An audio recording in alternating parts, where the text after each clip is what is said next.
All right, we're going to call the meeting to order. Robin, can you please call roll?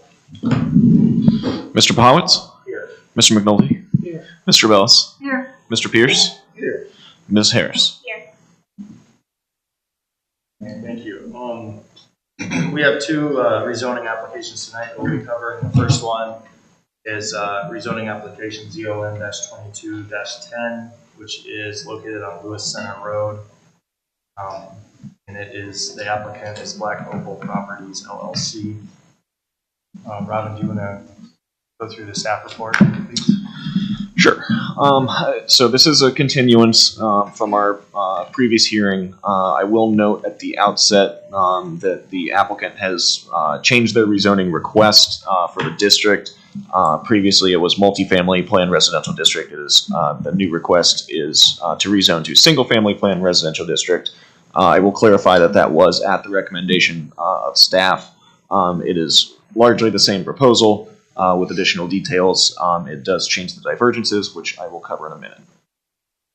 So again, this is a rezoning request for 40.664 acres, totaling 4 parcels, rezoning from Farm Residential 1, FR1, to Single Family Planned Residential District for the use of a single family cluster housing community with 158 cluster homes and 4 estate lots. Going down to permitted and prohibited uses, again, 162 total lots, although they will not be lots per se, as the majority will be a condo-style development. So there will be 4 lots, true lots fronting Lewis Center Road with larger acreage, and proposed estate homes, 158 cluster homes along Green Meadows Drive. Those would be the condominium development that are not platted lots. The total density of the site would be 3.98 dwelling units per acre. This would be a divergence under the current SFPRD code. The maximum permitted is 2 units per acre. The proposed SFPRD would not permit non-residential uses other than the potential recreational facilities. All recreational uses will maintain a 100-foot setback to all exterior development boundaries. The applicant has also requested that a sales or rental office, which is normally a conditionally permitted use, be classified as a permitted use in this district. This does trigger another divergence. In terms of development standards, at the request of staff, the applicant has divided this proposal into 2 sub-areas. So sub-area A contains the 158 cluster homes with 2 entrances fronting Green Meadows Drive. Sub-area B contains the 4 state homes that front on Lewis Center Road. In terms of development standards, structure separation is proposed to have a minimum separation of 12 feet from one principal structure to another principal structure. The lot width, again, I say lot in quotation marks, but the non-platted lots would be 70 units at 32 feet, 38 units at 36 feet, 30 units at 43 feet, and 20 units at 46 feet. Divergence is requested for the 135-foot minimum lot depth, as there will not be individually platted lots within the proposal. Lot coverage standards would comply, and the proposed square footage for each unit would be 1,000 to 2,200 square feet. That meets the minimum square footage requirement in the SFPRD of 1,000 square feet.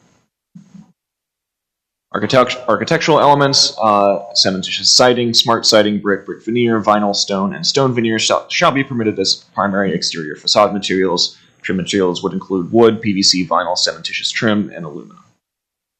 Accessory improvements such as patios, decks, and privacy fencing would also be permitted for each dwelling unit. In terms of open space, the total open space proposed is 12.201 acres, or 30%. Which exceeds the minimum of 8.133 acres. Lighting, the development would comply with section 21.12 of the Orange Township zoning resolution, which deals with lighting standards. Parking, both off-street parking options are offered as well as on-street parking. There are 89 on-street parking proposed. The required off-street spaces for parking in this district is 4 spaces per dwelling unit. Internal streets are proposed to be 26 feet on pavement width, with parking limited to one side of the street, which would be the opposite side of the street as the fire hydrants. On-street parking is labeled at 8 feet in width, leaving 18 feet remaining on the internal street.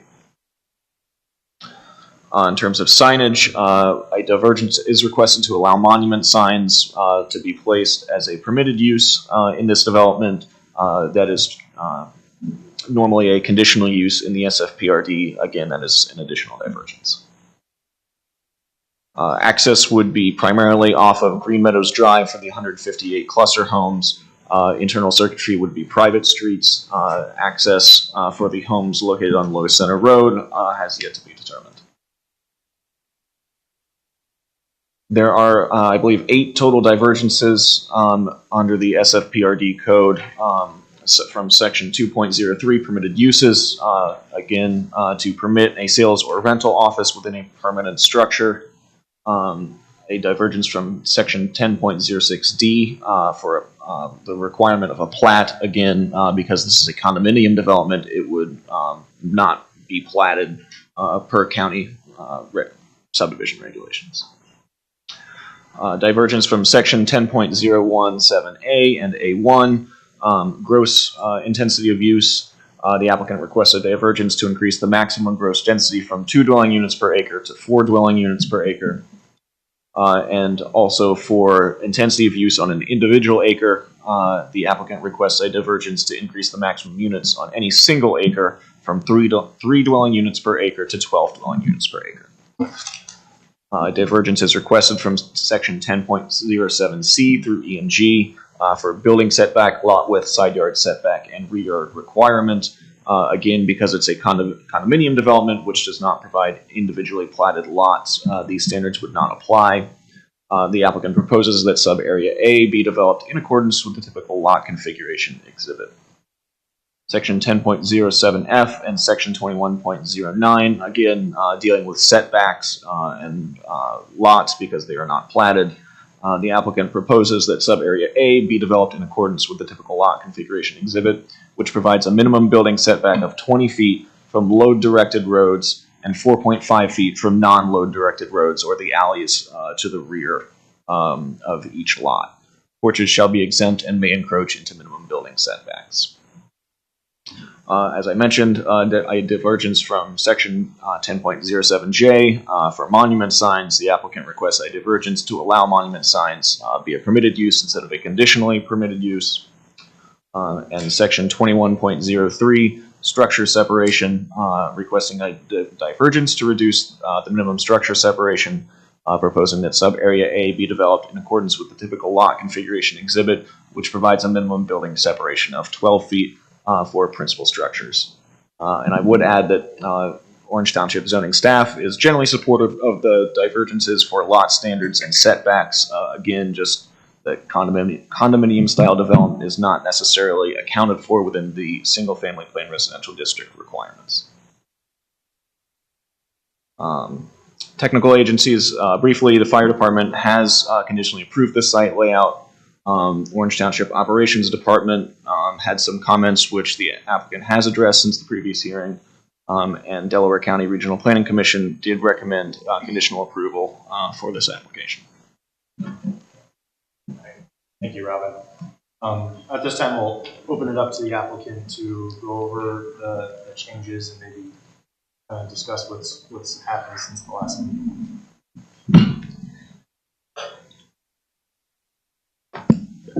Good evening. I'm Annie Richardson with Onyx and East, and I'm here with Jake Dietrich. And we'll go through this little presentation, and then we'll kind of discuss a little bit further if there's questions regarding the SFPRD versus MFPRD and how that. So we'll hop over the old one.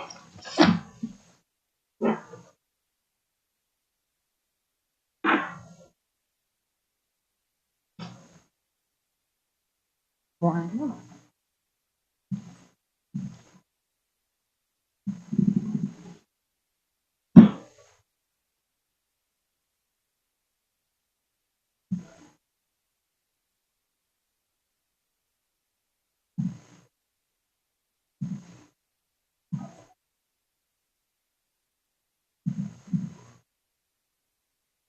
I'll send this over and then we can talk a little bit more. Change that was made.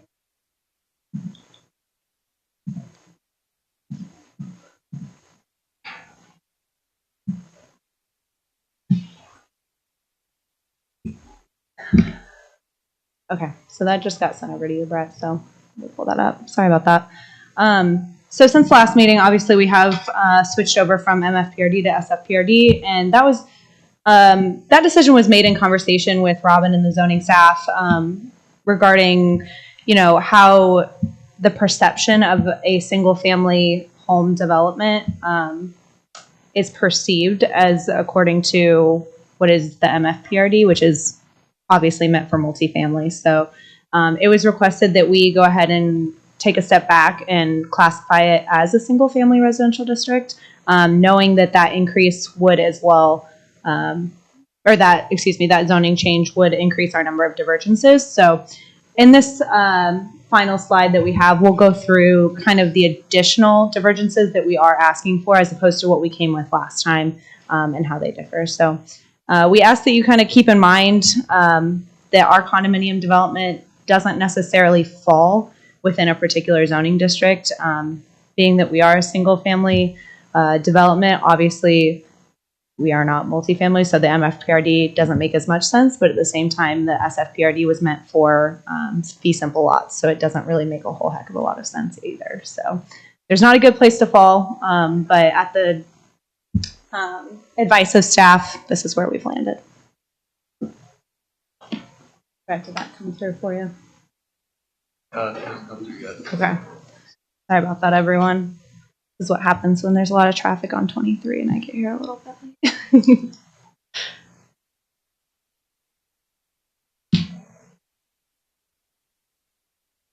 Are there any exhibits in the meantime you're going to pull up?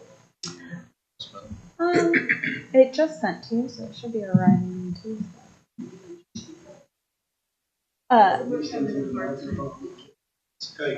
Oh, sorry about that. I will be a little bit clearer.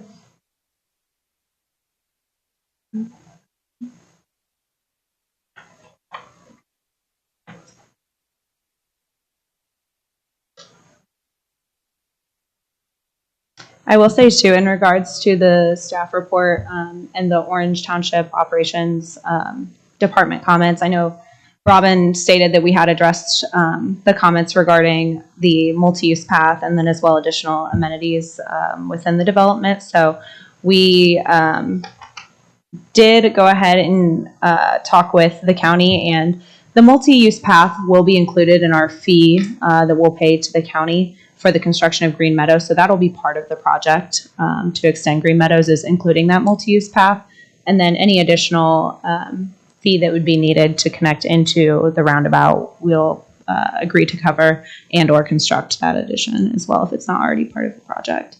In addition to that, we have also added a gazebo element in our central green space, and then as well a playground for the families within the community.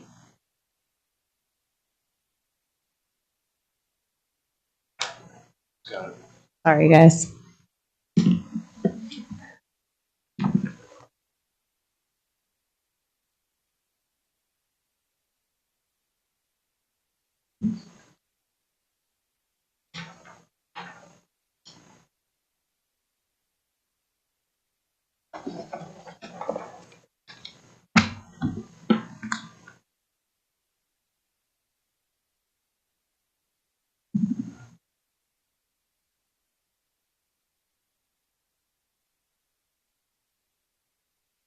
There we go.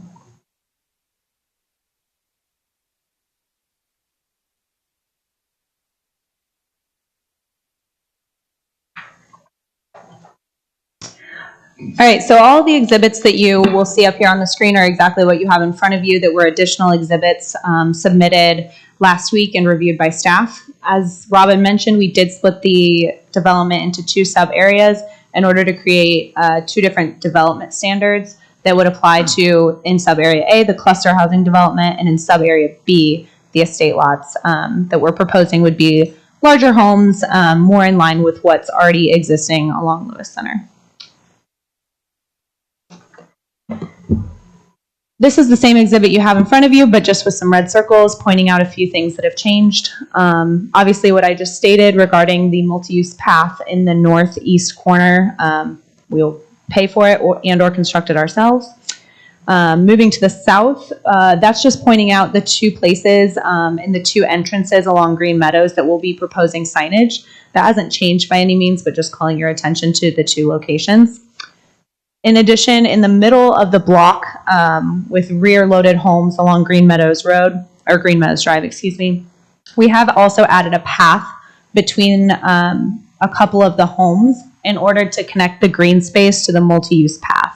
This allows for better connectivity and connects our residents back into the existing or to be proposed trail system that is along Green Meadows Drive. In addition, we do have two cluster mailbox locations that we'd like to point out. So at the south corner of those same rear-loaded home or rear-loaded homes, there is a mailbox location that we'll dive into details a little bit later on. And then also next to the clubhouse is another location that we are proposing for mailboxes. Lastly, also what I've already stated as far as the playground that is next to the clubhouse, and then the gazebo that is located on the westernmost portion of the central green space. On this guy, this is just an updated landscape plan that corresponds to the changes that we have made on the site plan. In addition, we'd also like to point out that, as you can see in the Google underlay image, it's a pretty wooded site at this point. And along the southern property line, there have been some comments regarding any sort of screening that we need to do. And we'd like to point out that we hope to keep as much vegetation along that property line as we can. And then any additional gaps that might exist at that point, we will be planning to supplement with additional vegetation along that property line. This guy you also have seen before, but added some typical what quote-unquote lot dimensions would be, even though we aren't having traditional fee simple lots in this development. You can see if it's a little bit small, but our typical front-loaded home would have an 83-foot deep lot and between 43 and 48 feet wide lot standards on the sides. And then as far as our rear-loaded homes go, they typically run about 77 feet deep, between 32 and 36 feet wide. So those should be the only changes on that exhibit since you saw last time. This next one is a detailed landscape plan that shows the clubhouse location. I know there were a couple questions regarding what that would look like, and so this just kind of shows what we're proposing as far as tree lawns, planter beds, and then as well, if you'll notice to the north, our walking trails that we're proposing for the development would also tie back in here to the clubhouse, so it really creates more of that central amenity space, being across from the gazebo as well. This is a detailed plan of the cluster box locations. On your left, that would be at the clubhouse. So there is parking at each of these locations. The one by the clubhouse utilizes the existing off-street parking that would be utilized for the clubhouse. And then on the right-hand side, this is the cluster box that is located on the south side of the site.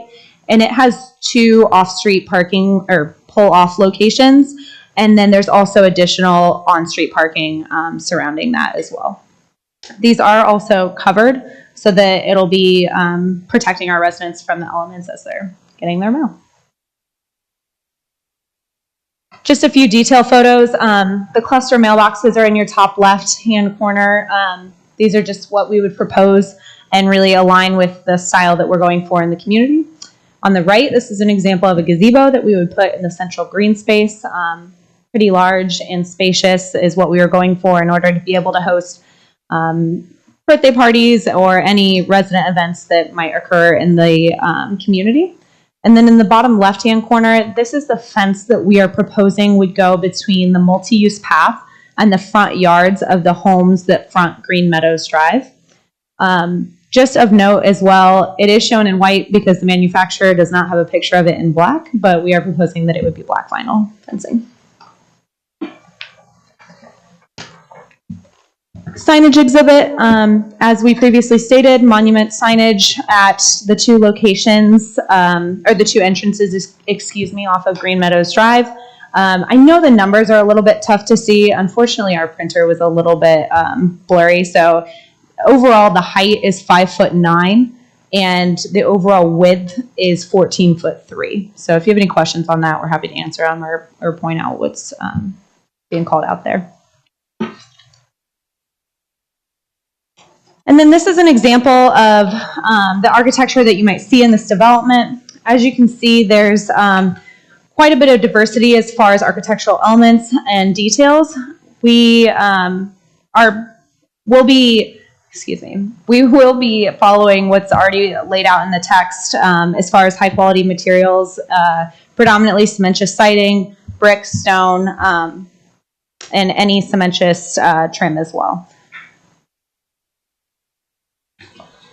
This is just, there were some questions as well that came up last time as far as the clubhouse goes. These are the elevations that we are proposing for the development. The same high quality materials that are laid out for the homes will be used here on the clubhouse. And we feel this really will stand as a centerpiece for the community. And lastly, I know we already went over the divergences, but we'll pop through them really quickly. Please note that in blue is what is new that you haven't seen before. And the black are old divergences that stay the same. So as far as the blue goes and the new ones, on section 10.06, the plat requirement, as previously stated, the condominium development really doesn't have as much of a place here in the zoning text, and so we are asking for a divergence because we won't have a traditional plat. On 10.07A and A1, the development standards, as we previously came to you all under MFPRD, we were proposing 4 dwelling units per acre, which was in alignment with MFPRD, but as we've switched to SFPRD, that goes down to 2, so that divergence is requested. As far as section 10.07C, E and G, or excuse me, C through E and G, Robin explained a little bit further as far as the building setbacks, the lot widths.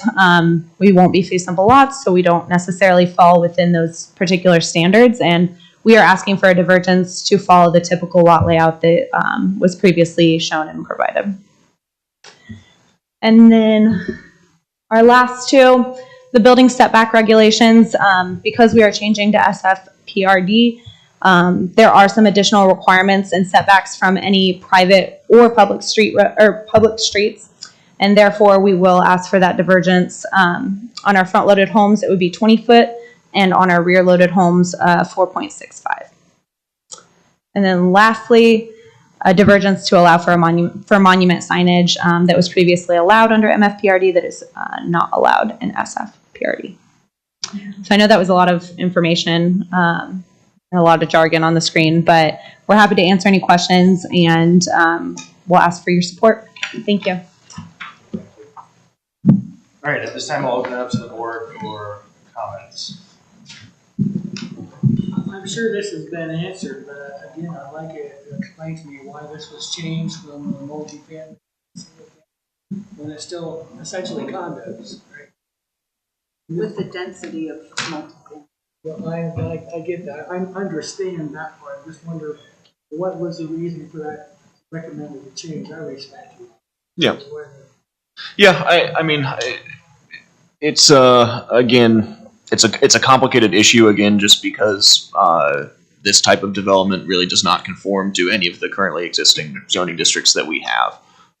You know, the applicant came in with a request initially to do it under multifamily plan residential, which, I mean, to myself and zoning staff, in terms of the technical aspects of that, it made sense to me, and it did require fewer divergences. But from a more conceptual sense, I think Annie said it well, that ultimately we felt like this is a single-family development, you know, regardless of, you know, the exact type or configuration of the units, and that this might better just fit, you know, from a philosophical and conceptual standpoint, into those single-family plan residential districts.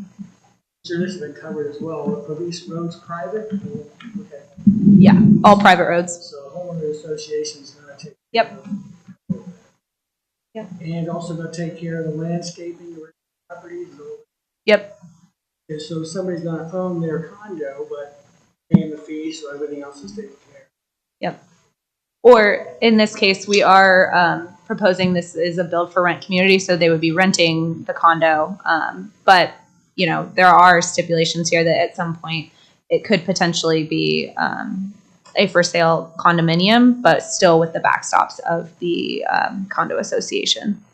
Well, initially, it's really presented as a rental. It is, yes. You need the permanent sales. Yes.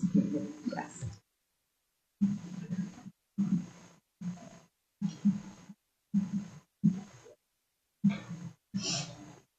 My turn? Yeah. Okay, I can tell you, first of all, what I like about it. I like the walking paths that you've put in the green space. I like the gazebo and the playgrounds and all the amenities. The cluster mailboxes, fine, you chose an attractive one. I like the elevations. The sign location, I'm fine with. I sort of question what the materials are in your sign because it's not really labeled. It looks like corrugated metal, which I'm not quite sure I'm a fan of. When you look at standard signage, sort of where we are. I was a little confused about your setbacks with your divergence number 6. That porches can encroach into the minimum building setback. It looks like that setback for your building setback is 20 feet from the road, so you have parking spots there, which is what you're required. You know, you're using those parking spots. If you have a porch projecting into that setback, you don't have a parking spot anymore.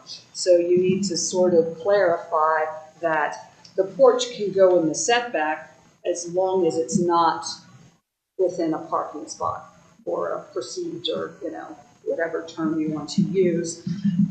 If not, you're going to lose your parking space counts. Yes. Do I make sense? Definitely. On our front-loaded homes, all of the porches are to the side of the driveway, so they wouldn't be entirely across the. Yeah, what I was sort of confused about was with your rear-loaded homes, it looks like you have parking spots in the front.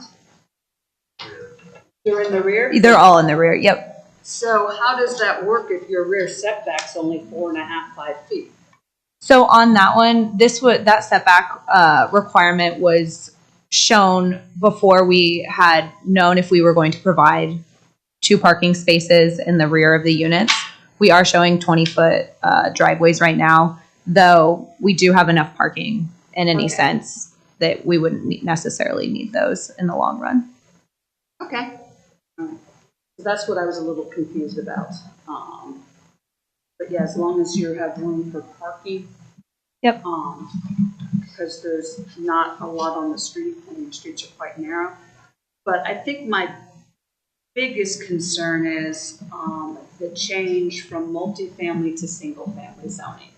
So the change from multifamily to single-family gets rid of the problem we had with the estate section in the northwest, where you had the 4 big sort of estate homes. Now everything is single-family, so it can all be zoned at one time, one, you know, single-family district. What my sort of concern is, and we've had this issue a lot in Orange Township, is you're single family, but you're with a multifamily density, and you didn't do anything to reduce the density. And for me, that establishes a dangerous precedent that we are all of a sudden, you know, doing away with the standards for our single family zoning. So that has me very nervous because I understand what you're trying to do. I would have been more comfortable if it stayed multifamily in terms of density, because I'm afraid the next developer is going to come along, say they want single family, and say they want 4 units, and does not work with our zoning code. I agree with that. I think you're exactly right. So that is my concern. That is my So, and I don't know how to resolve it, because I liked it better when it was multifamily. I understand why you did it, Yeah. but, I understood the whole development more as multifamily than I do labeling it. If multifamily made more sense to me. yes, and we've done that before where we've had like, other developers have individual patio homes or whatever you want to call them, and they've been zoned multifamily condos. So it's sort of like I'm afraid of the can of worms that will be opened and the precedent that will be established. I'm just going to put that out there and be the bad guy. I'm sorry. No, I mean, I think it's a good point, and I appreciate you bringing it up. I agree with you. What was in your mind again, or in your staff's mind again, what was the drive to get there to? Again, these are single-family detached homes.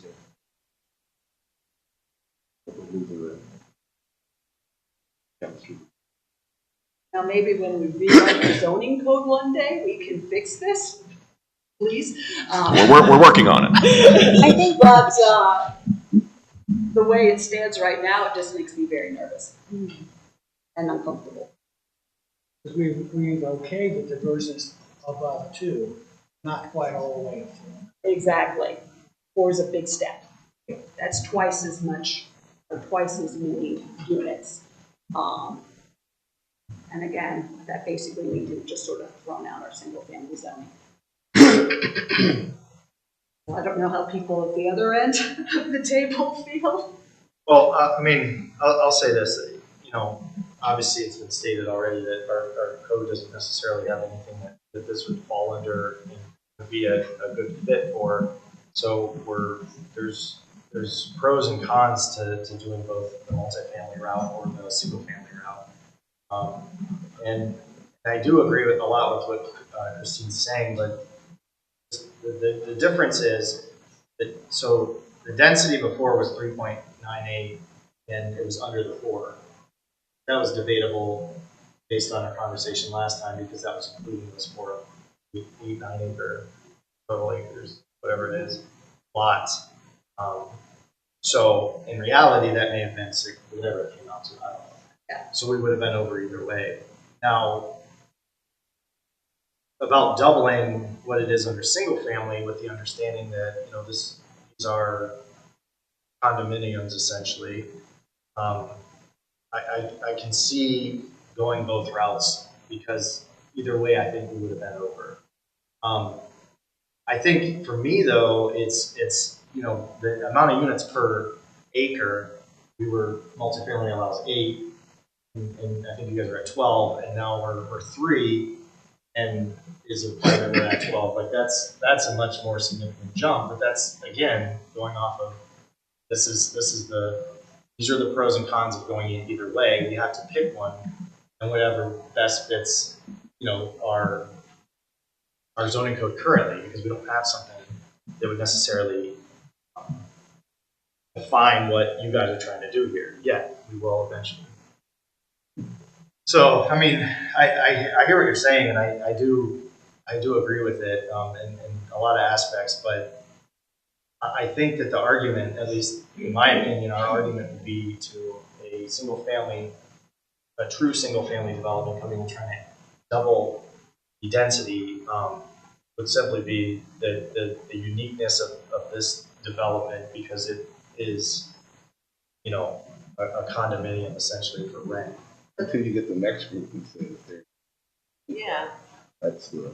And my issue sort of is, if this is single family and it was like a cluster home or something like that, you would look at the overall acreage of 40.5, and then you'd say, okay, I can have 81 houses or something like that. You'd have 4 at the top, and then the rest of the resulting density would be 77. Am I doing my math correct in my head? Something like that. As opposed to trying to, you know, put everything in that section, which is now sort of quadruply dense because we've taken out, is it, I don't know how many acres is up at the top. It looks like it's 6 or 7 acres. Put my meters on. 6.8. So I guess that's what I'm getting at, is that it's any way you look at it, it's dense for multifamily, because you included the single family, which technically you shouldn't in the calculations, if it was dense before, it's even doubly dense or quadruply dense now, with what's left behind. That's sort of what I'm getting at. I mean, I think it's. And y'all haven't done anything to reduce the numbers, you've just changed the zoning category from multi to single. So that's sort of what I take exception with. Yeah, I mean, I think it's fair to say that you know, true single family is going to be our lowest density, but with 2, or, you know, and we know that multifamily is currently at 4.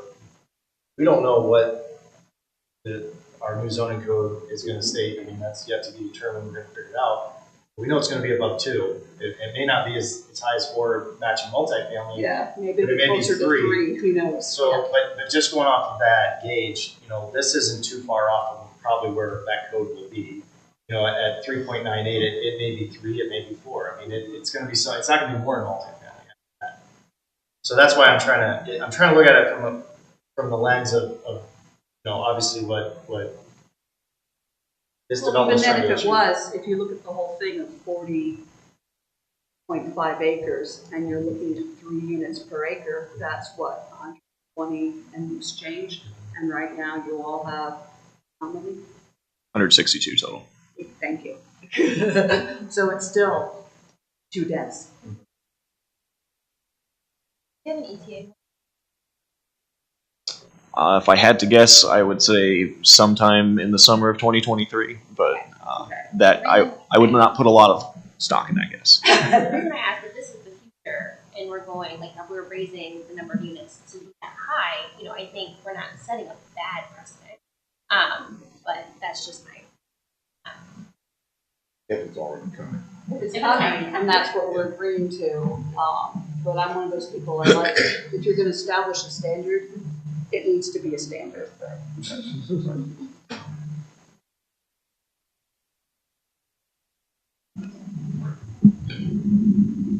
Just offer up one thing in that, you know, we believe that development's a partnership and that we're working with staff and working with you all to try to figure out the right way to fit this square peg in a round hole. And I think beyond that, we recognize that this is more of a policy decision for you all and figuring out how you handle the next 12 months more than it is the merits of the plan. At least I hope. I think the comments we received in the last meeting were, we thought, and you guys correct us if we're wrong, generally positive. And so the merits of the plan have not changed. And so we're just trying to figure out the best path forward and totally respect the conversation you all are having. I think both are true here. I think this is the future. I think what you presented, I've seen this, seen these developments even around the Columbus area. Unusual, just as unusual here. But the other one is, you know, we still have to answer those questions of people that come in and going, okay, what was your reason for doing this at this point? And you better have a good one that makes sense. Yeah, it's not the product. Like I said, I like the elevations, I like the plan, I like the amenities. I think all that is great. It's the density issue, and there's been a lot of discussions, potential backlash in the past with single family, and density has always been a hot topic in the township for, I don't know, how long have I been doing this? At least 12 years. So. I'm interested in your opinion about this with respect to just how this works with zoning and people coming in and talk about single family versus the multi-family. I'm sure you've already thought about that, where that goes. Yeah, so it's interesting because Orange Township zoning, the zoning resolution really does not have a true planned district. In theory, a planned district is, it's its own zoning district where, it's meant to be site specific that takes into account, the unique aspects of any site, and essentially you design, the rules, the zoning code to create something that is appropriate for that site. What we have here is somewhat it's unique in that it's a bit of a hybrid zoning district where it's a planned district with standards. Traditionally in zoning writ large, planned districts do not have any standards. Right. Yeah. What is created for that district? So in my mind, you come, a developer comes in with a proposal. They can kind of tailor the planned district that best suits them.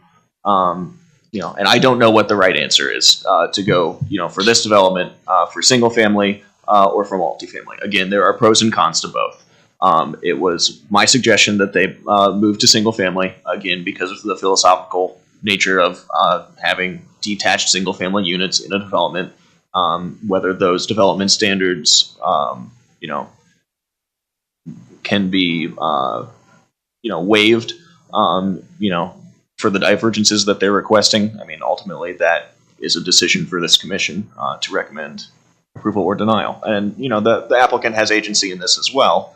If they, I think they have heard the feedback from this commission. If they wish to proceed with the multifamily zoning, I think that would still be on the table. If they wish to proceed with the single family zoning, that would also be on the table.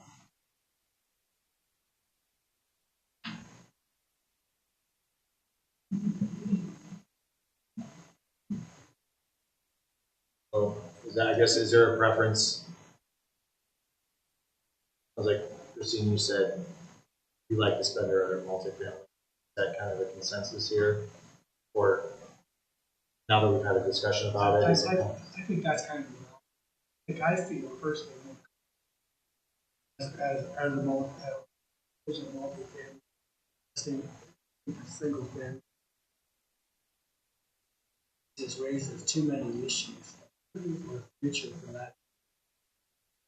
Especially if we have no sort of set time frame as when we're going to change the zoning resolution. Yeah. And even if it changes, people still say, that guy used to be too, and I don't want to happen with this. So I think in all cases, there always needs to be a good, I'm more comfortable.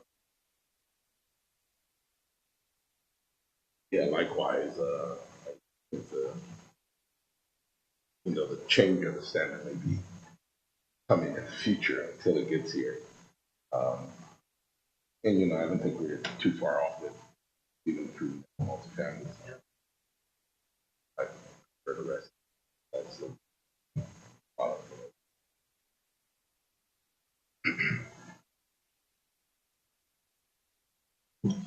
So for the applicant, I think you've heard that at least 3 commissioners seem to prefer the multifamily zoning.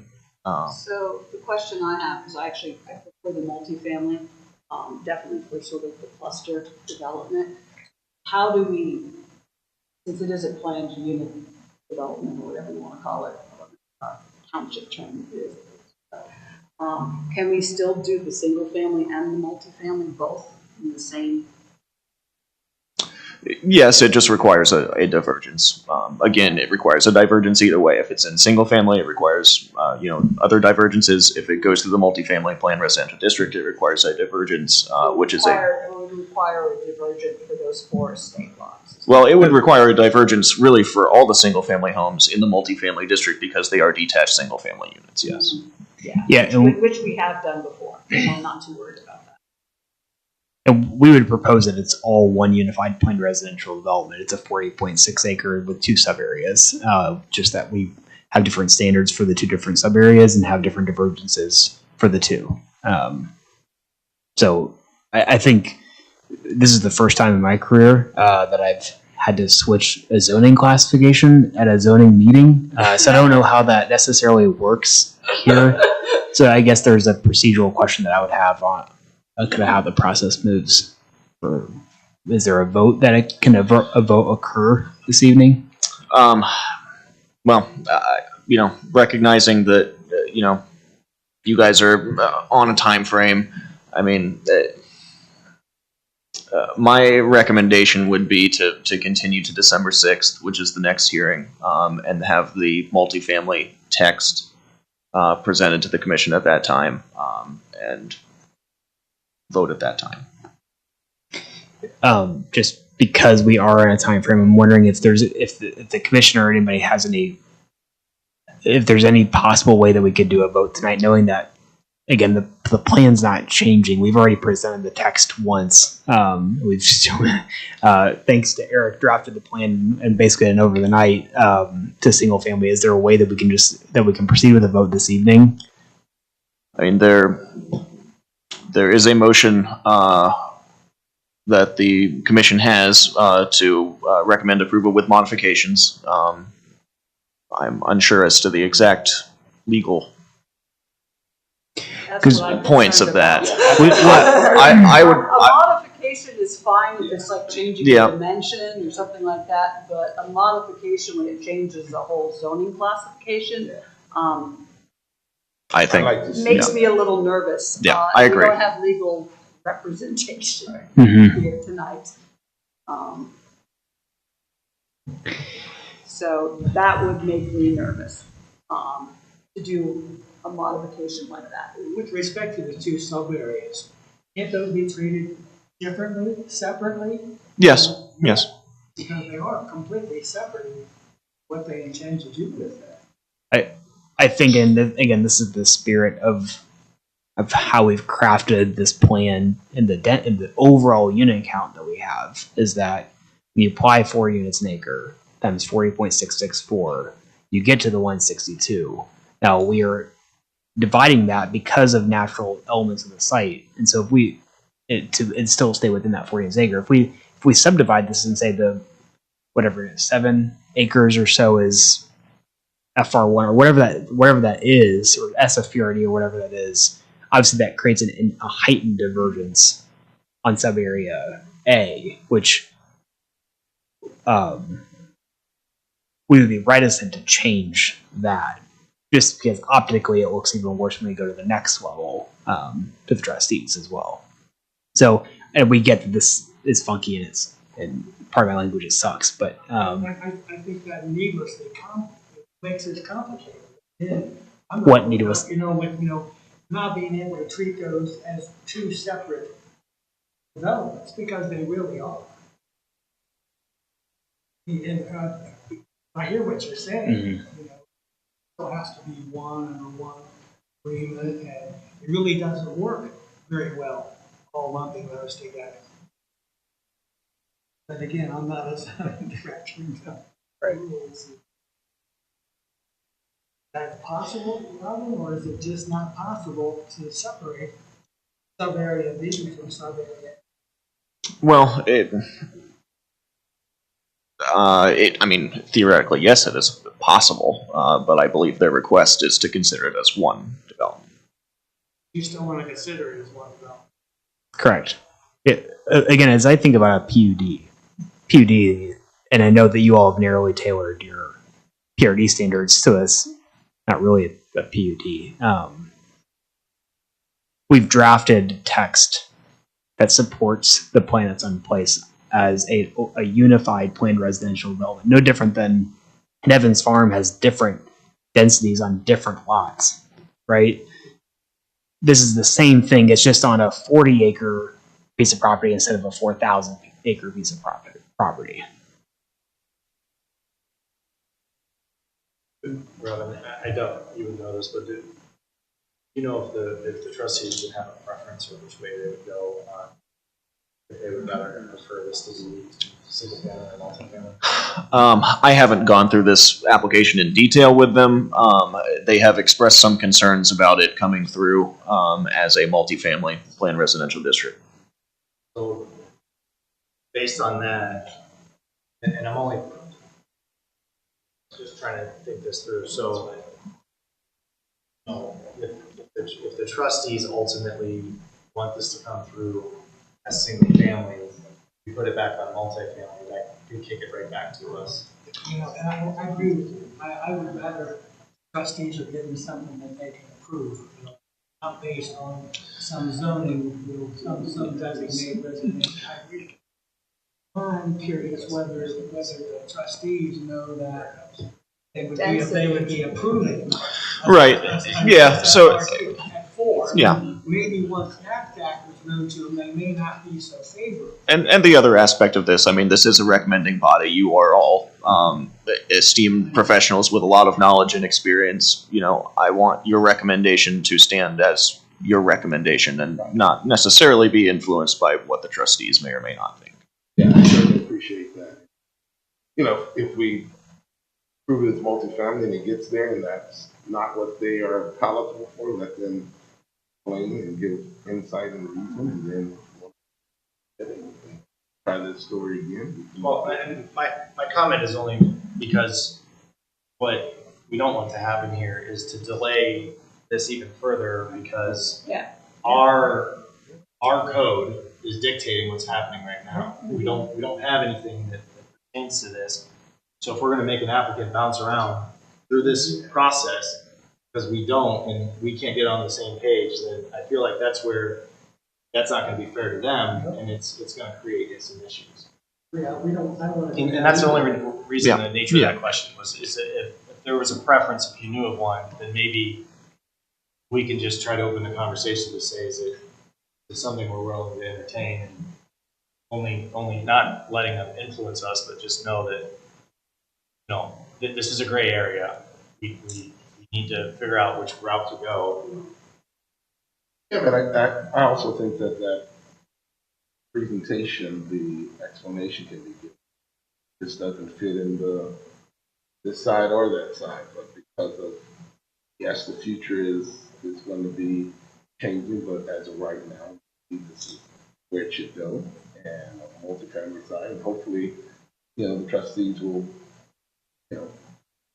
understand that, hey, there wasn't a box for it, but because we don't want to start a precedent of a short-term challenge in a short-term future, we need to go with what was best and what would suit us well at the moment.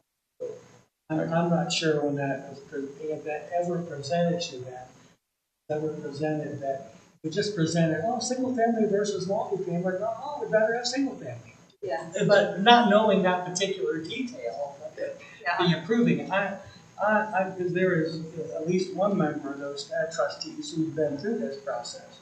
2 of them have not, but 1 of them has, and would probably be more aware of what that 4 meant. In terms of density. As a single family, just as that designation. I'm with him. I want to see this go smoothly for these. I don't want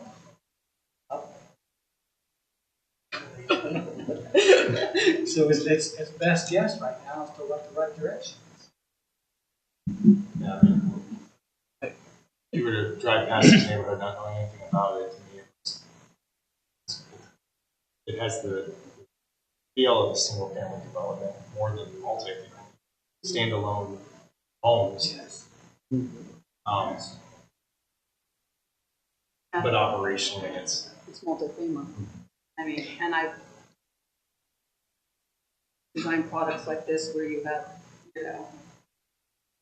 what look like single-family homes along the main street, and it's really multi-family. A variety of that multi-family. So for me, I'm comfortable with this being multifamily. I'm not comfortable with it being single family in terms of its current density. So if it was going to be single family, I would want the density reduced. so as not to establish a whole thorny precedent forms, because we have no idea when our zoning code is going to be updated. So, you know, we could potentially have a year or two of just heartburn created. That's my concern. But with multifamily, I'm more comfortable. I'll just put that out there. I'm sorry. Madam may remember, we had somebody come to a most preliminary meeting. Wanted to do something similar with development, single family, and reduce all the things, and it's single family, but the density was, I don't remember what it was, but it was well above 2. And we told them, no, this is no for us. Yeah, well, we had some. We told them, hey, this isn't going to work for these zones. They walked away. I don't even remember that. I think that was before my time. I wasn't good. It wasn't on because it included for all of us. The development was already done, and they wanted to see something somewhere, but we put single family, but keep the same dimensions as the condo development had. So call it with this, and we've already kind of turned one down in preliminary. Mm-hmm. Yeah, I can understand if I was sitting in your seats, I wouldn't want to be setting precedent either and creating an issue for yourselves. I think the question is it an issue? For one, you know, if ultimately this is good development, if ultimately this is the way you were going, is it an issue fundamentally? And that's I don't know the right answer to that question. It's a question to ask. And I appreciate the conversation around not wanting us to be a ping pong ball that's going to be lobbied back and forth by Forrest on the ship. So I want I also know that Robin, in his professional opinion, has suggested that we change this zoning district. So we made that change. And I think if you all have a staff person that you've hired to make these types of recommendations, and if he's suggesting the change, there must be a reason why he's suggesting the change too. Now, you all make the vote. He doesn't make the vote. But there's a reason why he made that change. I respect his opinion as well. Mm-hmm. I respect it. Yeah, I'm not debating that. What are we really? Yeah.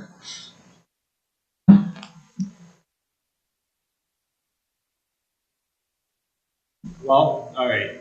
So, I guess for me, it sounds like Les, Christine, Dennis. It sounds like you guys multifamily is kind of the route you want to go. That's where I'm ready. Sierra, is that? I'm single family. Is that accurate? I just want to make sure. I'm multifamily, I'm sorry. I actually personally think that it would have an easier way to pass trustees once they saw the density and saw all of that. I think once they understood, because they started to do some of the zoning commission work from the trustees, which personally not a big idea, but I get it, as to why they're doing that. All of a sudden, they're going to come up on this. Single family, density of 4. Wonder if that's going to be more of a hang up. Me, I think. They may be more of a hang up, just my opinion. Yeah, It's best guess. I'll be honest with you, it's best guess. I don't know. Yeah, I think the question are the optics of the divergence under single family more scary than the multifamily in its single family? You know, it's a sticky wicket for sure.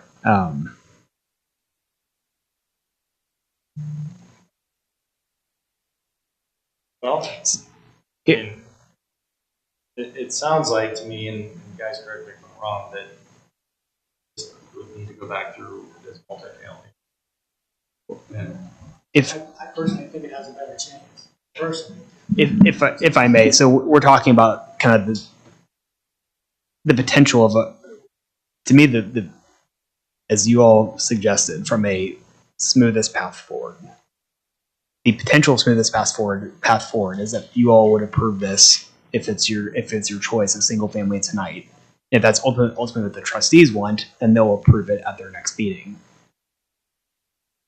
Simultaneously, if it's multifamily and then we delay that trustee meeting, or if it's multifamily and they want single family to come back here, actually the fastest way for this to move forward is just to proceed as drafted.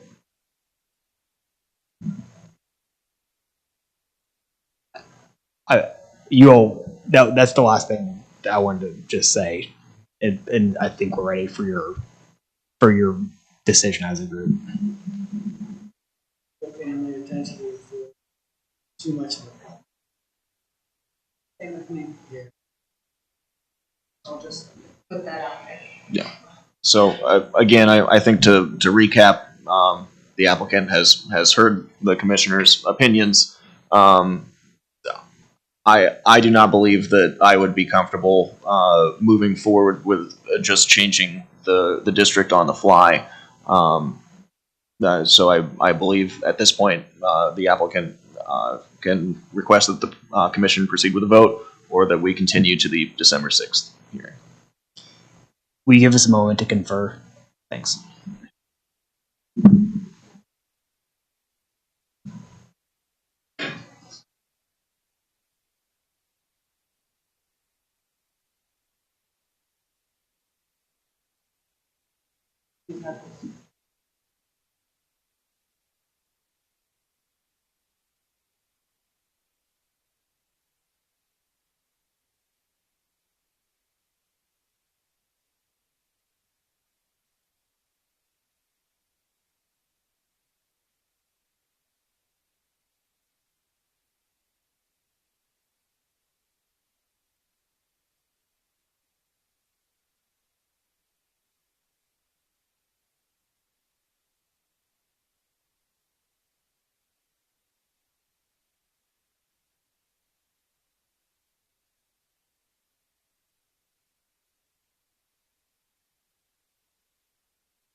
thank you for that time.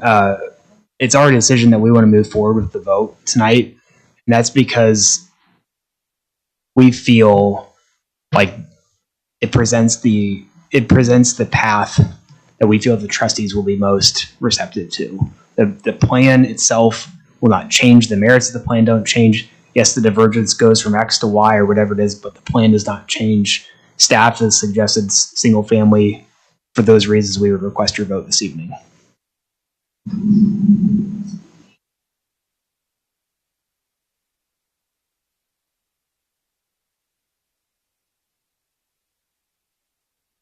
Okay. At this time, we're going to open this up to some public comment briefly. Again, I'll just reiterate, if you're wishing to speak tonight, can you please state your name and address and try to stick to 3 minutes for your comment. Is there anybody tonight from the public wishing to speak? Sir. And it'll probably be more than 3 minutes again. So I'm confused about the density. There was concern here before last meeting that for estate lots, the area was used to figure the density. Has that changed now that we have 2 sub areas? Well, under what is proposed tonight, under single family, those would be single family, so this whole development could be counted together when you're calculating the density, so to speak. I think that's the intention of the application. Okay, so before, where we were multifamily, where the heartburn on the board side was including 4 single family lots as part of the multifamily development. So they wanted those split. The sub area A and B is kind of separate of that, but I think you guys, if I'm stating this incorrectly, correct? Yeah. Okay. Does that make sense? Because it's under single family. Different. Yep. So I'm confused about the 3 units to 12. Where that density? Where does that come? That is in reference to how many units you can have in a given acre. So multifamily allows for 8 units per acre, and single family is 3. So by switching to single family, it's obviously a reduced amount of how many units you can have per acre, regardless of which route they go. They still have 12, so it's a divergence. Okay, so if it goes back to multifamily, it's closer to the code. But then we're still counting the 4 estate lots as the area for density increase. It's essentially how they would split up the acreage of each of the entire parcel or the entire plat. So those single family lots up there are sitting on, I think, 1.5 acres or so. It helps with that, but it's not. You still have the same density down in the sub area B, which is, depending on how they split that up. Essentially, it's the average of those is how you get to that number. I'm oversimplifying it, but not enough, I guess. Yeah. But the green space counts as density increase, right? They can add increase because they have a lot of green space. We're also required to have open space. Right. So, but I don't see where the state lots counts then toward the density increase. Anyway, there was concern about that last meeting, and concerning about following your zoning code.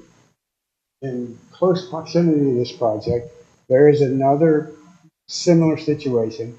It's single family homes and another project adjacent to it. I believe there's something that says if you go next to a project, you can use their zoning for your project. And this board, the commission had to, the density was increased because of that clause in your zoning code above what was allowable actually in the text. So that situation very well could happen here if you follow not following code and writing changes into it, then there's something in your book now that says next door could do the same thing. So that's just a note of interest for your concerns that you were speaking.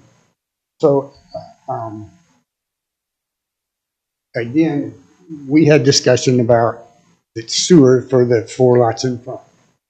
You've got kind of penciled in, are those the house locations on that sublot, are those set in stone or what? Those house locations are not set in stone, and they're subject to change. Okay, so, and do we know, have we got a curb cut approval from the county yet?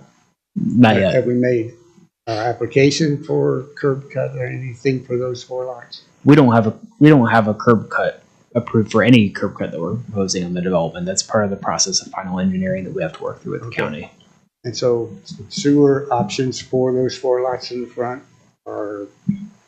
You either go with septic, or you have to pull from the east, you have to pull from the west. There's certainly a path one has to cross to get there. I know one from the west that goes through your property, which I understand why you're raising that, and that would be a separate discussion. And with the locations sketched on there, I'm pretty sure there would be no gravity to that sewer to the That's west. why we would fully expect that it would be septic.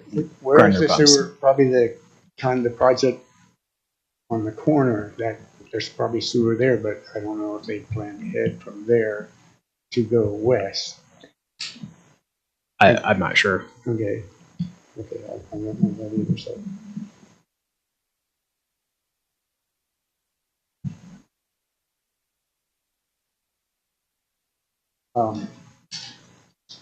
I think the last meeting that there was discussion there would not be a homeowners association, that your company would be maintenance for streets and everything. There was discussion of a homeowner association group tonight, but my thought was that you said before there wasn't going to be one. Yeah, sorry if there's any confusion there. We will set this property up with the homeowners association regardless of its status as rental, because it will establish bylaws that would continue in the event that the property, any home, would be converted to a owner-occupied home.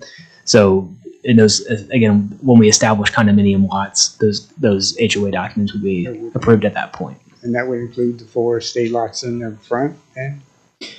We have not determined if those 4 estate lots would join the HOA or if they would be separate from that, if they'd have different regulations.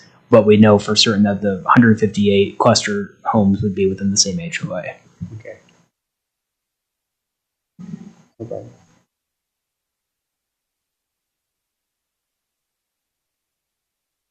And I don't see, there was, I think, a picture that showed a walking path. I don't see it on that. Is it up there somewhere? Yeah, the walking path would work on the south side of the existing creek that's there. It's certainly challenging to see on some of these screens, especially with how tiny that path ends up being rendered. But it generally work on the north side of our development, between our development of the cluster homes in sub-area B and the creek.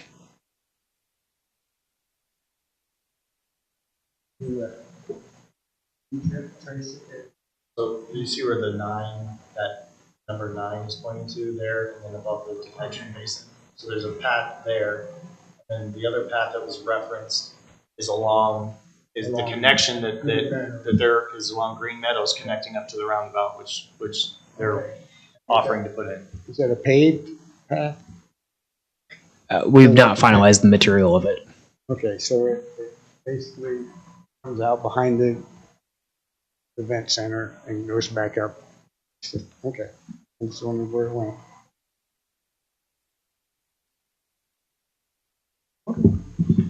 Thank you. All right, thank you. 2 minutes and 59 seconds. Any other public comment? Yes, I sir. just have a question. Can you say your name and address? McCoy, 101 Franklin Street. Procedurally or legally, because of the change from multi-family to single family, would this require notice out to adjacent homeowners like it did? that a substantial enough change? You mean for the trustee meeting? Well, for this meeting, since it changed from multifamily, we got notice about the whole application on this, but not notice that it changed to single family. For tonight's meeting? I mean, we will notice for the board of trustee hearing. Yes.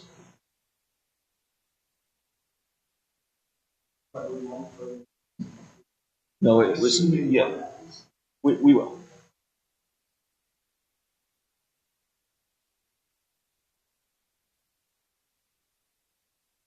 Hi, my name's Susie Ross. I live at 6792 South Old State Road. I've lived in my home for over 30 years, and I've seen a lot of developments happen, all of the developments. I've seen all of the developments happen in Orange Township in my time. Some good and some not so good. Some have worked good with the roadways, some have not. It almost feels like this is a done deal. I hear you talk about that when we approve it, when the trustees get it. I've heard you talk about our proposed zoning. We are not in the proposed zoning right now. We do not have a guarantee that what is proposed in zoning changes to the trustees will be approved by them. So I ask that you base your decision on the zoning you have before you. And it has been in place. It has been deviated from in the past. And I ask that you make this applicant and any other applicants you see substantially meet our zoning code that is in place. What I hear in this meeting, I was not at the last meeting, but what I hear in this meeting is that you're trying to find a zoning classification for this application to fit in, rather than finding an application that fits within our code. And it seems to me that is totally backwards. If this application does not fit, then it needs to change so it does. Now, I'm not saying that it's going to come in here without requiring some divergences, but this is too much. It's too dense. It's too many divergences, whether it's in one zoning code, section, classification, or the next. And I ask that you consider that. I haven't heard anybody say anything to that maybe this just isn't quite the right fit for here. Everybody wants to move here. Everybody has moved here. Maybe it needs to be a different plan. Obviously, a lot of money and work has gone into this. I admire that you've put a lot of work into it. You want a good plan, but it may not be the right plan for us. And you need to consider that. You talk about people coming before you and they're unhappy because you've allowed too much density. There's a reason for that. We want you to go with the code. We voted in the trustees that approved it. We voted in trustees since then.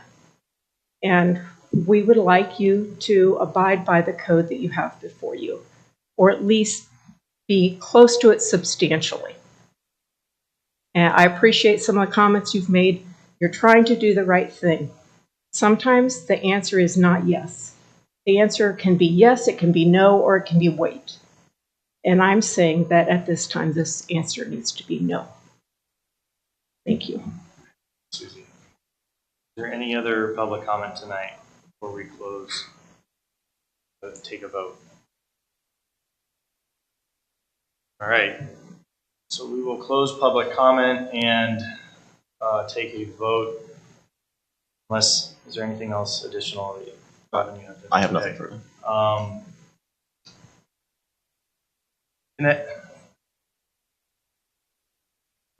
Can I get a recommendation of denial of zoning application ZON-22-10 Black Opal Properties LLC?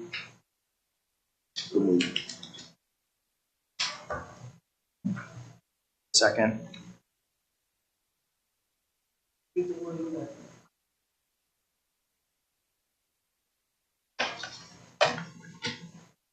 Second.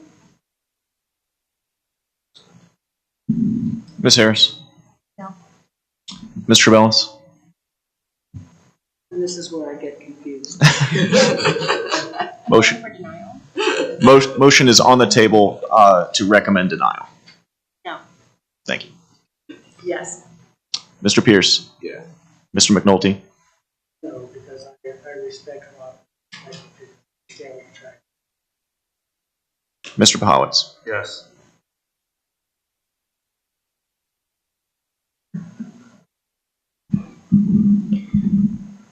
Thank you for the discussion tonight. We'll see you all again soon.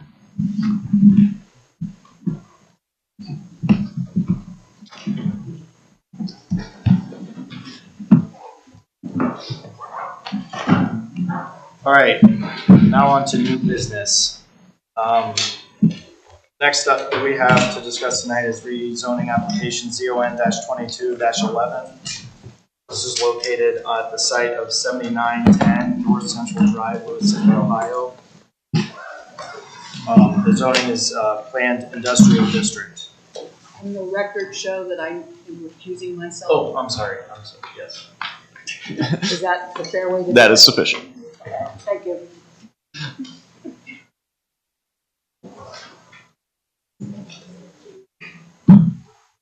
I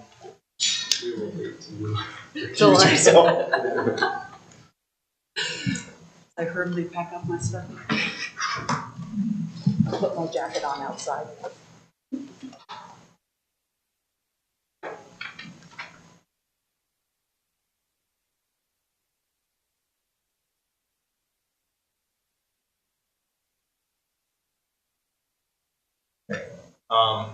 Robin, can you please run through the staff report for us? Yes. So this is a request for an amendment to the currently effective zoning development plan approved under previous application ZON-16-04 from Planned Industrial District, amending that Planned Industrial District to allow a new building and parking lot on the remaining 1.75 acres of space previously used as a soccer field. This is for property located at 7910 North Central Drive in Lewis Center, one parcel that totals 3.52 acres. The site is located on the northeast corner of Graphics Way and North Central Drive intersection. Again, the applicant is specifically requesting to amend rezoning case ZON-16-04 to revise the permitted uses section of this development. The proposed development would comply with all previously approved standards with no divergences requested. Parcel is surrounded to the north, south, and east, again by Planned Industrial District, and to the west by Planned Commercial. Second page, you can see the aerial photograph of the site, as well as the illustrative plan that the applicant has submitted. In terms of permitted and prohibited uses, requesting to amend the previously approved permitted use. Proposing to construct a new building and parking lot on 1.75 acres of the property that are currently undeveloped. They were previously used as a soccer field. The proposed building would be for light industrial use. Under the previously approved development text, it specifies that the sole use of this area is to be used for soccer matches, soccer training, soccer-related activities, and soccer equipment. So I would clarify at this point that the only text that they're amending is to strike the passage in the text that requires that portion of the property be used for soccer purposes and soccer purposes only. I believe the plans they have submitted for this building are conceptual. They are not proposing any new or additional development standards, so any building that would be built on that portion of the property would have to comply with the previously approved planned industrial district. Those standards are already set, so the applicant has not requested any new or additional standards. The building they're proposing, at least at this point, would consist of 31,200 square feet. Lighting and parking would both comply with standards. No divergences are requested or required. The Orange Township Fire Department has approved both the site layout and the building the Delaware County Engineers Office has reviewed the proposed conceptual layout submitted. Appears to be generally feasible with some minor modifications and details to be worked out yet. I will mention I sent this out via email to the commission earlier today and provided you all with a hard copy. We did receive an email from the neighboring property owner to the west or northwest.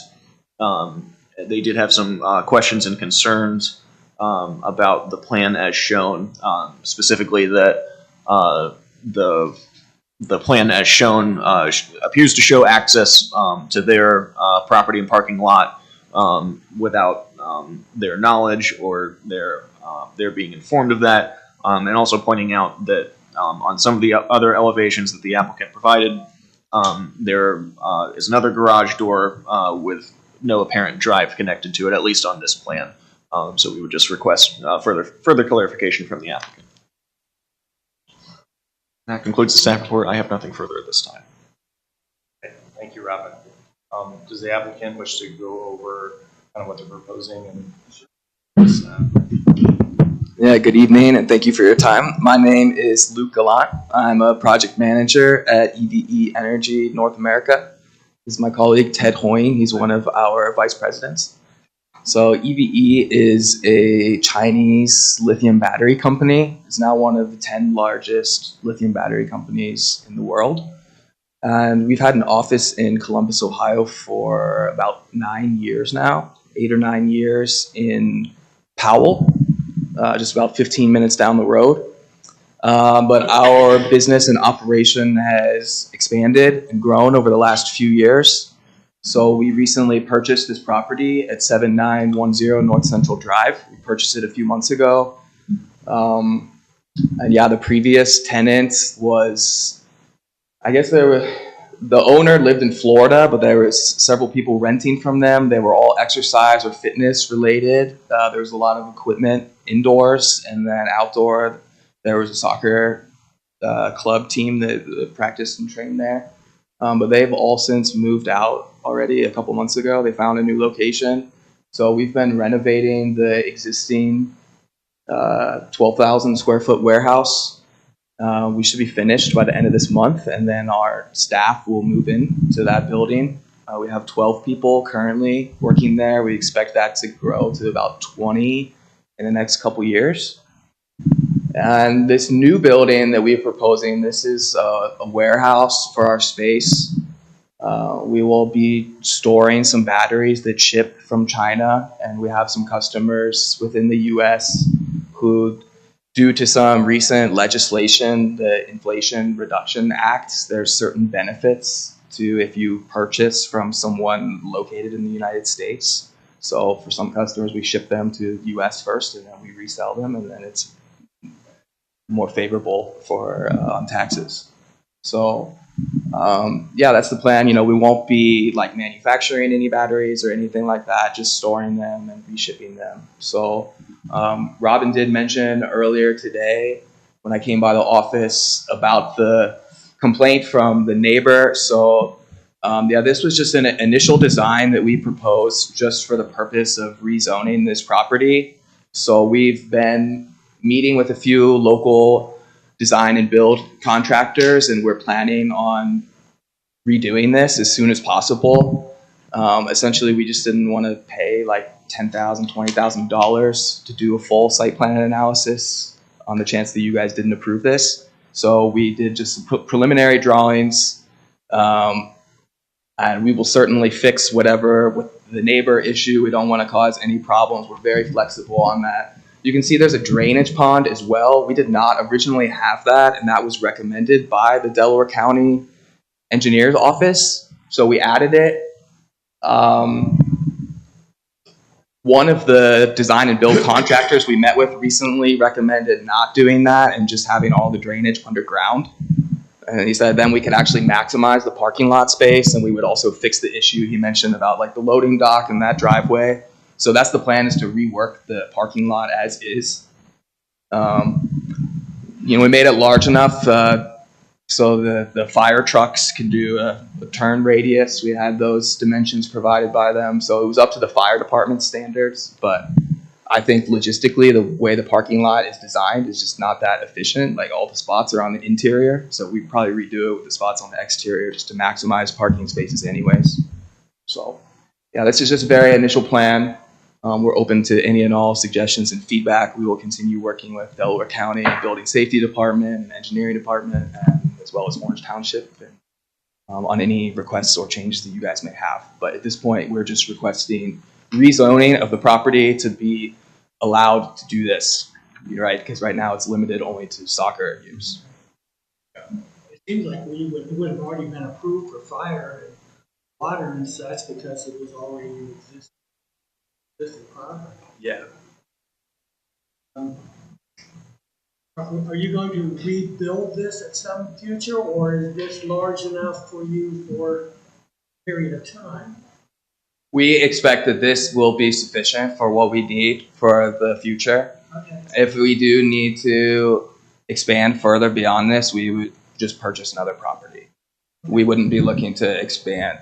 You know, we're currently evaluating, we are aware of some of the fire code restrictions of like the distance between the two buildings with and without a firewall. So we're sort of weighing the pros and cons of this, because we would like to get the building up to closer to around 35,000 square feet if possible. So that's sort of what we're working with the local design and build teams on. And then, you know, they're analyzing the survey, setbacks, everything to just confirm sort of what is the maximum space that we can have while still having plenty of space between the buildings. And that way we'll just build it correctly the first time and then not have to make any changes. Change the parking lots. Right. To accommodate. Right. Better serve your employees and food. Right. It'll be, yeah, we think that it should be sufficient for us for years to come though. So general program, I mean, I know you said this is kind of preliminary, but it would be an open space such as this with maybe some minimal offices and obviously restrooms and things like that. So kind of what you're showing is programmatically speaking, that's what you're gonna end up building. Correct. And I don't know, I must have just left it at home. I thought that there were some like a permit set probably for that other building maybe, or I'm not sure what that was from.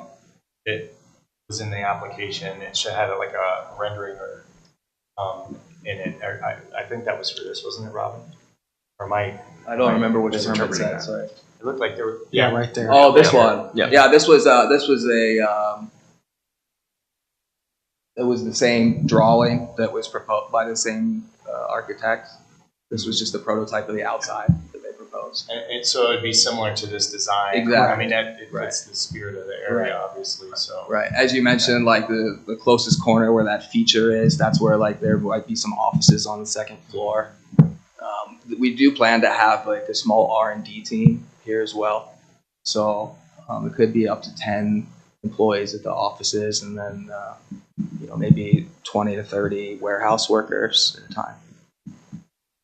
okay. So in relation to the two garage doors, obviously you're not planning on access to that adjacent property or some type No. of. You said you're going to rework the truck loading area and it will access off of this site. You don't, because I think there is actually parking spots right up against there, so you'd be taking someone's parking to do what you're showing on that plan. I think that was the concern of the neighbor. Right, that It sounds was like you guys are- accidental. Yeah, that parking. Yeah, we will not intrude on that space. Okay. It should not have crossed the line. If it did cross the line, then that was a mistake. Yeah. We will not intrude. We understand. So that drive there, that's their own private drive. Mm-hmm. Is that correct? Okay. Yeah. Right. So we would just be looking to build one of our own of that, essentially. Okay. Have you reached out to them, or according to them, they tried to reach out to you? No, we have not heard anything from them. Perhaps it's because we haven't actually moved into the building yet. We've been renovating it. So like if they went there to try and track us down, we're not there yet. I don't know. They probably don't have our current address. So if you could, I don't know if it's possible to forward that to us or put us in contact with them. We can let them know that we're not going to intrude on their space whatsoever. Contact you. Right. We will make sure that the line is clear, and we will have our own separate parking lot. Your employees now have a soccer field. Until the spring. We hope to start building it in the spring. But yeah, if we want to go outside in the cold winter and kick the ball around, sure. But we're gonna redo some of the landscaping as well, and fix it up and look nice on the remaining green space. So there will still be some nice green trim around the area, and there's some trees there. We won't disturb any of the trees by the line, so we'll make it nice. And so the retention pond story is going away, right? Is that Probably. We'll continue to work with the Delaware County engineer on what they recommend. If they confirm we can do underground, I think we would prefer to do underground just to maximize that parking lot space and efficiency. So we'll confirm that with them, but I think the pond will probably go away. Any other questions, comments from the board? I'd say this is pretty straightforward. I mean, we essentially what we're trying to do is just remove the stipulation that says this can only be a soccer field. I like what you're showing here. I mean, I know again you're saying this is kind of conceptual and preliminary, Right. but with that understanding that it's going to be somewhat. This is our vision. Yeah, the same. Right. Similar design. Okay. Well, do we have any public comment for this application? Nope. Okay.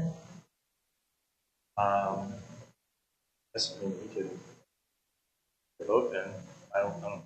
Robin, do you have anything to? I have nothing else. All right. Well, can I get a recommendation to approve zoning application ZON-22-11 for John Wu, located at 7910 North Central Drive in Lewis Center, Ohio? Ms. Harris? Mr. Pahowitz? Yes. Mr. McNulty? Yes. Mr. Pierce? Yeah. Motion carries. Awesome. Thank you all so much. Thank you very much. Appreciate it. Thanks, guys. We'll follow up in a few weeks. Probably we've got more concrete plans. Yeah, so, and there will be a second hearing with the Board of Trustees. That'll be scheduled at their next meeting, so I'll let you know when that is next week. Sounds good. Thank you, guys. Thank you. Thank you. All right. Have a good evening. All right, see y'all. Okay, we have the last item on the agenda here, which is the October 25th, 2022 approval of the zoning meeting minutes. I apologize. I am very bad at this. I did not send those meetings out to the board. As I was reading it, I'm like, I don't know if I did not send them. Okay. So we can do that at the next meeting, which is December 6th. We don't have any applications on the agenda for that evening, but speaking of our zoning code rewrite project, our consultant is going to come in and give a presentation to you all of kind of where we are at this point in the process, and maybe get some feedback from you all. Sounds good. And that should be our last meeting of the year. All right, well, meeting adjourned then.